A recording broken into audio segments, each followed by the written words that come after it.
Kwa jina naitwa Dennis Gondwe, ni katibu wa Baraza la Wafanyakazi Halmashauri ya Jiji la Dodoma. Kimsingi Baraza la Wafanyakazi ni chombo rasmi ambacho kinawawakilisha wafanyakazi au wawakilishi wa wafanyakazi dhidi ya management. Kwa tafsiri ya kawaida, Baraza la Wafanyakazi ni daraja la kimawasiliano baina ya wafanyakazi pamoja na management ya Halmashauri ya Jiji la Dodoma. Sasa leo tumefanya kikao maalum kwa ajili ya kupitia rasimu ya mpango na bajeti wa Halmashauri ya Jiji la Dodoma kwa mwaka 2026 hadi mwaka 2027. Katika mpango huo, halmashauri imekisia kukusanya na kutumia kiasi cha shilingi bilioni 166.8, na kati ya fedha hizo kiasi ambacho kitakusanywa kutoka mapato ya ndani ni shilingi bilioni 73.9. Katika bajeti hii sasa utaona kwamba kuna ongezeko la 1.3 ukilinganisha na bajeti hii ambayo tunatekeleza ya mwaka 2025 mwaka 2026. Katika bajeti hii au katika rasimu hii ya bajeti yapo maeneo ambayo yamepewa uzito, na maeneo yaliyopewa uzito ni maslahi ya wafanyakazi. Hii tunaita ni bajeti ya kihistoria.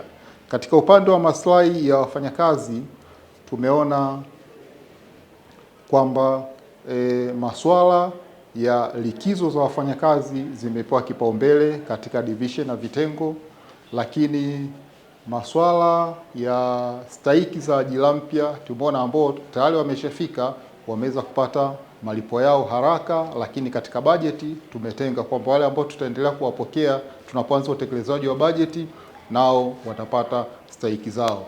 Lakini eneo la mafunzo, matibabu, mazingira bora kufanyia kazi kwa maana ya vitendea kazi katika ofisi yamepewa kipaumbele. Tunaona katika baraza hili tumepitia pia mafanikio yaliyopatikana katika Halmashauri ya Jiji la Dodoma kwa kipindi cha kuanzia mwezi Julai mpaka mwezi Disemba mwaka 2025.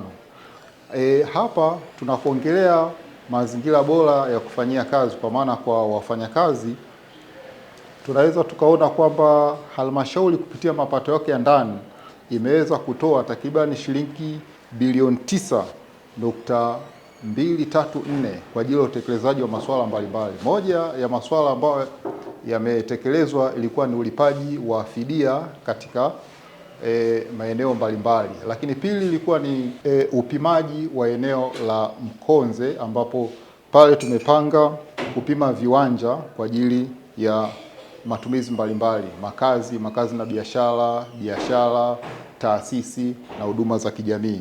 Lakini pia fedha hizo tumeona zikienda katika ujenzi wa miundombinu mbalimbali ya elimu kwa ajili ya maandalizi ya kuwapokea wanafunzi wa darasa la awali, darasa la kwanza, hali kadhalika kidato cha kwanza. Fedha hizo zimeenda pia katika uboreshaji wa miundombinu ya afya. Eneo hilo tunaliangalia hasa katika uboreshaji wa mazingira ya kufanyia kazi kwa watumishi. Lakini tunaangalia pia katika jamii ambayo tunayohudumia, wananchi.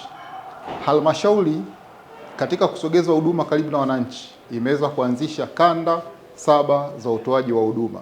Lengo ni nini? Lengo ni kuwasogezea wananchi halmashauri yao ili waweze kupata huduma karibu zaidi na maeneo yao.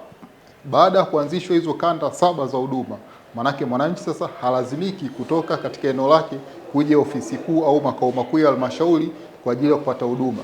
Hii imeleta mabadiliko gani? Moja, wananchi sasa hawatembei umbali mrefu kwenda kufuata huduma. Lakini mbili, imeamsha hali ya ulipaji wa mapato ya serikali kwamba anapotaka kulipa leseni ya biashara, service levy, hoteli levy na kodi na tozo mbalimbali, sasa anaweza akalipa katika eneo ambalo liko zaidi na yeye au karibu na makazi yake.